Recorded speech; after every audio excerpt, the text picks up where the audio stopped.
Suman TV ప్రేక్షకులకి నమస్తే. ఈరోజు నేను విజయవాడకు వచ్చిన. ఎందుకు అనంటే మీ అందరికీ తెలుసు Manipal hospitals, Manipal education groups, వీళ్ళ ఏదైతే మొత్తం గ్రూప్ ఉందో it's a huge group. So విజయవాడలో ఉన్న మణిపాల్ హాస్పిటల్లో చాలా చాలా ఎక్స్పీరియన్స్డ్ డాక్టర్స్ ఉన్నారు. ఫస్ట్ మాట్లాడుకోవాల్సిన డాక్టర్ ఎన్ మురళీకృష్ణ గారు. సార్ నమస్తే. సుమన్ టీవీ ప్రేక్షకులందరికీ నా శుభాకాంక్షలు. Thank you sir, thank you so much. So firstly sir, I'm very happy that ఒక 30 నుంచి 40 ఏళ్ళ మధ్యలో ఎక్స్పీరియన్స్ మీకు ఉంది ఈ కార్డియాలజీ డిపార్ట్మెంట్లో అనేది. It's good to know sir. అంటే చాలామంది I've seen so many of them patients ఏదైనా కొంచెం పెద్ద ప్రాబ్లం ఉంది హార్ట్ రిలేటెడ్ అనగానే చుట్టుపక్కల నుంచి హైదరాబాద్ రావడం చూస్తూ ఉంటాం మనం. బట్ వాళ్ళందరికీ ఇంత దగ్గరగా ఇంత పెద్ద హాస్పిటల్ ఉంది, అక్కడ ఇంత ఎక్స్పీరియన్స్ డాక్టర్స్ ఉన్నారు అన్న విషయము డెఫినెట్లీ ఇంకొంచెం చెప్పాలి అని అనిపించింది నాకు. సో మీ ఎక్స్పీరియన్స్ గురించి మీరు ఏం చెప్తారు సార్? ఉభయ తెలుగు రాష్ట్రాల్లో మొట్టమొదటిగా చెప్పాలంటే హైదరాబాద్ తర్వాత ఇప్పుడు విజయవాడ. సో ఇది మనం గతంలోకి వెళ్తే కనుక 60s and 70s మీరు అన్నట్టుగా అప్పుడు ప్రపంచ ప్రముఖమైన వైద్య సేవలు అనేవి మనకు అందుబాటులో లేవు. ఏదైనా ఎవరికైనా హార్ట్ అటాక్ వస్తే ఎక్కడో అమెరికా గురించి ఆలోచించేవాళ్ళు. బైపాస్ సర్జరీలు ఇండియాలో కూడా ఇంకా అప్పటికి ఇవాల్వ్ కాలేదు, అప్పుడప్పుడే చేయటం మొదలుపెట్టారు. సో 60-70లో ఎవరికన్నా హార్ట్ అటాక్లు కనుక వచ్చినట్టయితే మీరు డెంటన్ కూలీ పేరు ఉంటారు, ప్రముఖ హార్ట్ సర్జన్ ఆయన దగ్గరికి వెళ్ళేవాళ్ళు. అవును, అది ఎంతమందికి ఎఫోర్డబిలిటీ అనేది మీరు ఊహించవచ్చు. సో ఆ రోజుల్లో అది 60s and 70s and 80s also, early 80s. తర్వాత హైదరాబాద్లో మిడ్ 80s నుంచి Nizam's institute of medical sciences, తర్వాత అపోలో గ్రూపు ఇవన్నీ వచ్చాక చాలా వరకు అభివృద్ధి కనపడింది. అంటే టెక్నాలజీ ట్రాన్స్ఫర్ అనేది మనకి అమెరికాలో జరుగుతున్న ఇక్కడ ఇండియాలో కనుక అవే ప్రొసీజర్స్, అవే సర్జరీస్, అవే ట్రీట్మెంట్ విధానాలు కనుక అమలుపరచాలంటే ఎంతో డిలే ఉండేది. అక్కడ 20 ఏళ్ల క్రితం చేసేది ఇక్కడికి రావాలంటే మనకు అందుబాటులో ఉండాలంటే అంత గ్యాప్ ఉండేది. సో 77లో ఫస్ట్ యాంజియోప్లాస్టీ అనేది ప్రపంచంలో జరిగింది. ఆండ్రూ బ్రిన్జిగ్ అనే ఆయన జర్మన్ కార్డియాలజిస్ట్. ఆయన జర్మనీలో అది ఫస్ట్ యాంజియోప్లాస్టీ చేస్తే ఆ టెక్నాలజీ ట్రాన్స్ఫర్ ఇండియాలోకి 7 years పట్టింది రావడానికి. 84లో ఫస్ట్ యాంజియోప్లాస్టీ ప్రప్రథమంగా మన ప్రముఖ తెలుగు గుండె డాక్టరు, హృద్రోగ నిపుణులు పద్మశ్రీ సోమరాజు గారు, మా గురువు గారు. సో ఆయన చేయటం అనేది జరిగింది, first angioplasty in our country. ఇప్పుడు 84 దాటి ఇప్పుడు 40 సంవత్సరాలు అయింది. 40 years అంటే ఆ టెక్నాలజీ ట్రాన్స్ఫర్ అనేది ఎంత ర్యాపిడ్గా ఉందంటే maybe because of media and other things and learning curve అనేది బాగా షార్ట్ అయిపోయింది. అంటే అక్కడ చేస్తున్నాయి ప్యారలల్గా మనం సపోజ్ వాల్వ్ రీప్లేస్మెంట్స్ అనేవి ఆపరేషన్ లేకుండా ట్యాబీ, అంటే ట్రాన్స్ అయోటిక్ వాల్వ్ రిప్లేస్మెంట్స్, తర్వాత మికాస్ అంటే మినిమల్ ఇన్వేజివ్ సర్జరీస్, తర్వాత మైట్రల్ క్లిప్స్, ఇవన్నీ కూడా అమెరికాలో జరుగుతున్న దానికన్నా కూడా మనం అత్యంత సులభంగా మనకి అందుబాటులోకి వచ్చినాయి ఈ ప్రొసీజర్స్ అనేది.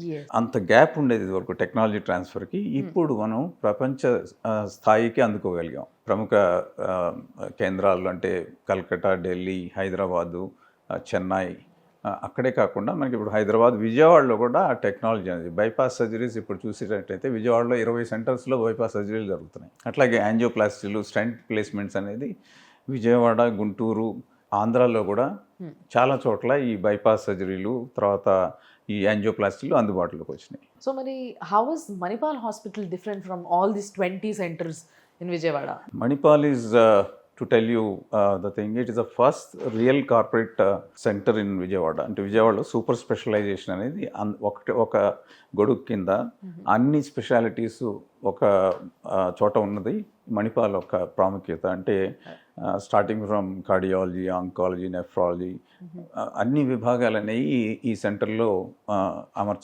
అమర్చడం. అదే కాకుండా state of the art machinery, మనకి ఏదైతే అత్యున్నత ప్రమాణాలతో ఉన్న పరికరాలు మనకి ట్రీట్మెంట్ విధానానికి మనకు కావాలో అవన్నీ కూడా ఈ మణిపాల్ హాస్పిటల్స్ మాకు అందుబాటులోకి తెచ్చినాయి.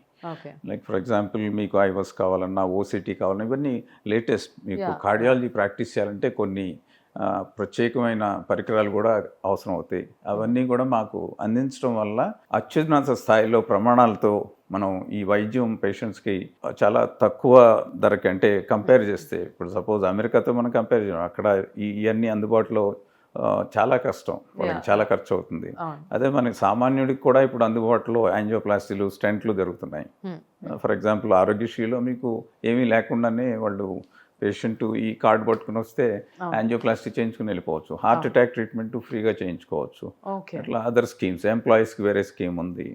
అన్ని సదుపాయాలు ఉన్న ఏకైక real super speciality corporate hospital ఇప్పుడు విజయవాడ, గుంటూరు ఓకే. అందుబాటులో Manipal hospital is the first hospital. So మీరు యాజ్ డాక్టర్ సార్, చాలా సీనియర్ డాక్టర్గా మీరు ఇక్కడ వర్క్ చేయడానికి గల కారణాల్లో ముఖ్యమైన కారణాలు ఏంటి? ఫస్ట్ నేను ఇండివిజువల్గా ఒక కార్డియాలజీ ప్రాక్టీస్ చేయాలంటే ఈ పరికరాలు అనేవి కోట్లలో ఉంటాయి.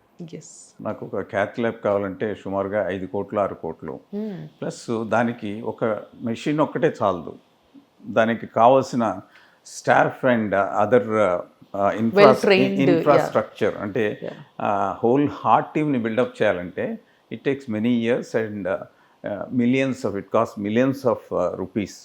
సో ఇవన్నీ ఇండివిజువల్గా ఇఫ్ ఐ డూ సపోజ్ నేను నా సెంటర్లో పెట్టుకుని నేను యాంజియోప్లాస్టీ చేసి లేకపోతే సర్జరీ చేయించి ₹1,00,000 నేను తీసుకున్నానంటే I directly get the thing that doctor Muralikrishna ₹1,00,000 ఆయన ఛార్జ్ చేశారు మాకు అని చెప్పి. So I don't want that kind of poser. And then it's corporate కింద అందరి మిగిలిన డిపార్ట్మెంట్ సపోర్ట్ తోటి చేయడం అనేది it's a luxury really. And the quality అనేది ఈ రకమైన ప్రాక్టీస్ చేయడం వల్ల పేషెంట్ కూడా నిజమైన నైపుణ్యంతో కూడిన వైద్యం అనేది ఇచ్చేందుకు మనకు సాధ్యపడుతుంది. So that's the reason I walked ఉంటే corporate this thing. Though I had hospital 50 years back. My father is a first cardiologist in Vijayawada. ఆ రోజుల్లో డిఎం లేదు. ఆ రోజుల్లో ఎండీనే is considered as a cardiologist, is considered as a pulmonologist. So is the first MD started his practice in Vijayawada way back in 60s, early 60s.